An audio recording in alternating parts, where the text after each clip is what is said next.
Você sabia que, regra geral, toda vez que o poder público causa um prejuízo a qualquer um de nós, teremos que percorrer um longo caminho até conseguirmos obter qualquer tipo de indenização do poder público? Vamos entender melhor o que isso quer dizer?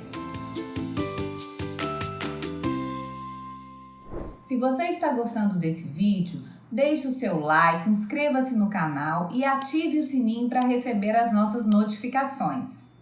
Recentemente, o governo federal apresentou uma proposta de alteração da Constituição visando postergar o pagamento dos chamados precatórios. Se essa alteração for aprovada pelo Congresso Nacional, até 2029, os precatórios com valores acima de 66 milhões de reais poderão ser quitados com entrada de 15% e o restante parcelado em 9 vezes. Mas o que é um precatório, como ele é formado e quais são os efeitos de se adiar o seu pagamento?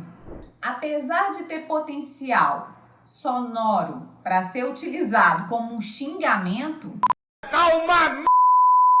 de forma simplificada, precatório é o nome que se dá a uma senha que qualquer credor do poder público recebe após anos brigando na justiça para provar que sofreu um dano do poder público. O valor desse dano tem que superar 60 salários mínimos. Então, valores menores que esses não serão quitados através do precatório. A quitação se dará por meio de requisição de pequeno valor, que é mais rápida. Mas o precatório, que é o que nos interessa aqui, ele então necessita de ter esse valor mínimo de 60 salários mínimos. Ah, então é só ajuizar uma ação? Não, tem mais. Você ajuiza uma ação, você tem que ganhar essa ação, obviamente, provar que sofreu um dano. Posteriormente, você ajuiza outra ação, que é a ação de execução, para quantificar o valor do dano sofrido. Acabou? Não. Agora você tem que pegar e juntar um monte de documento para formar o que a gente chama de precatório. A partir da formação do precatório, você vai receber uma senha, que é um número do precatório, que eu estou chamando aqui de senha. E aí você, a partir desse momento, entra na fila para receber o valor que o governo te deve em virtude de um dano que ele te causou. Olha a via sacra, pessoal. A ação de conhecimento, a ação de execução, formação do precatório, entra na fila para receber. E isso são várias pessoas que estão nessa situação. Recentemente, a União está tentando fazer uma emenda para alterar, para postergar o pagamento de 90 bilhões de reais que ela deve a pessoas físicas e jurídicas em virtude de danos que a União causou a essas pessoas. Não por acaso, a origem etimológica da palavra precatório significa súplica, pedido, solicitação. Infelizmente, é mais ou menos isso que nós precisamos fazer para que a gente consiga receber do governo. Rezar, suplicar, para que no momento em que a gente estiver ali prestes a receber, não haja qualquer alteração da lei. Porque os prazos hoje vigentes já são longos. Imagina postergar, adiar ainda mais o pagamento dessa dívida. Para facilitar o entendimento, eu vou trazer um exemplo aqui prático de um dano que o poder público pode causar a uma empresa, ok? Então imagine que uma empresa de transporte coletivo, que presta o serviço de transporte coletivo no município, ela foi ali e fez um investimento na frota de acordo com a previsão do contrato. Então foi lá e comprou novos veículos, fez a manutenção, enfim, está cumprindo o contrato de concessão tal qual celebrado com o poder público. De repente, imagine que mude o mandato, O prefeito que hoje fez o contrato, ele não é reeleito, então entra um novo agente político e esse agente não concorda com os termos do contrato, enfim, decide terminar a relação contratual ali, faz uma rescisão com a empresa. Só que a empresa não teve tempo hábil de receber os investimentos que ela fez, de amortizar todo o investimento que ela fez ali na frota, entre outras coisas. E ela começa a discutir com o poder público fala, não concordo com esse valor,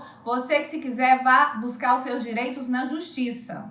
E aí, o que vai acontecer? Se a empresa quiser ser indenizada, ela vai ter que passar pela via sacra que eu acabei de falar. Ajuizar uma ação de conhecimento, provando que sofreu danos, depois ajuizar uma ação de execução para quantificar esses danos, posteriormente juntar uma série de documentos para formar o precatório, para receber a senha, entra na fila para receber e só depois que vai receber. Isso dura anos. No âmbito da União, só para vocês terem uma ideia, uma ação simples aí de conhecimento, uma média de 8 anos. Imagine, gente.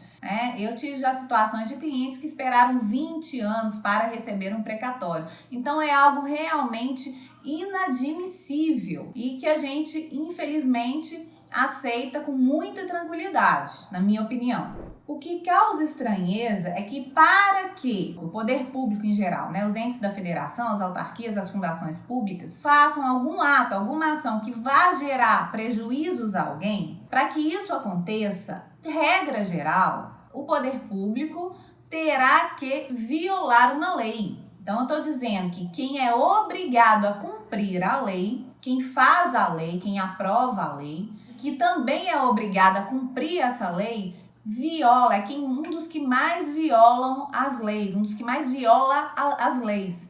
E aí, causa estranheza, Então, a partir dessa violação da lei, ele gera um dano. Mas por que é tão bom violar a lei? Por que o poder público faz isso sem qualquer pudor? Ora, a resposta não é difícil da gente achar, não. Acontece o seguinte: primeiro, não há punição adequada. Enfim, às vezes nenhum tipo de punição e quando existe, às vezes não há punição adequada pelo descumprimento das leis. Segundo ponto, o processo para se receber, ele é muito longo. Então, eu hoje, prefeito, vou lá e causo um dano, tá? Os servidores públicos, por exemplo, deixo de pagar um pedaço, uma parcela do salário ali. Decoto uma parte do salário e depois eu sei que eles vão ajuizar uma ação e se eles ganharem, vai demorar muito para que eles ganhem, para que o município seja obrigado a pagar, eu nem vou estar aqui mais. Eu, agente político, e cometi a ilegalidade. Nesse contexto, gente, é muito interessante. Tô precisando de dinheiro. De quem que eu vou tirar? Vou tirar do servidor público, vou tirar do empresário ali, do concessionário de serviço público. Depois, esse pessoal que busca os seus direitos na justiça, se virem. E quando eles conseguirem, nem aqui mais eu vou estar, porque vai demorar tanto, a justiça é tão lenta, é tão morosa, são tantas fases que eles vão ter que